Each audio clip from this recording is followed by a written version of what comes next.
Hola, em dic Nara i tinc 10 anys. Jo us vull presentar el llibre de Marie Curie, que tracta sobre una noia que la radioactivitat li va regalar 2 premis Nobel. Aquest llibre l'ha escrit Lluís Cugota i Luisa Vera, de l'editorial Parramon. Marie Curie era la gran de 5 germans i els seus pares eren mestres. Ella realment es deia Maria Sklodowska. Més tard es va traslladar a París a casa de la seva germana Brònia. Després es va llicenciar en física i va conèixer amb Pierre Curie, que es va casar amb ell i va tenir 2 filles. Després es va llicenciar en matemàtiques.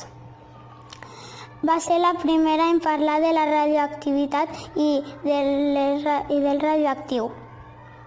Va guanyar el Premi Nobel en Física junt amb el seu marit Pierre i amb Henry Becquerel per el descobriment de la radioactivitat. Més tard va guanyar el segon Premi Nobel en Química per l'aïllament del radi. El seu primer descobriment químic va ser el poloni pel seu país d'origen. Li va anomenar poloni pel seu país d'origen, Polònia. Espero que us hagi agradat la meva presentació i que us llegiu el llibre. Adeu.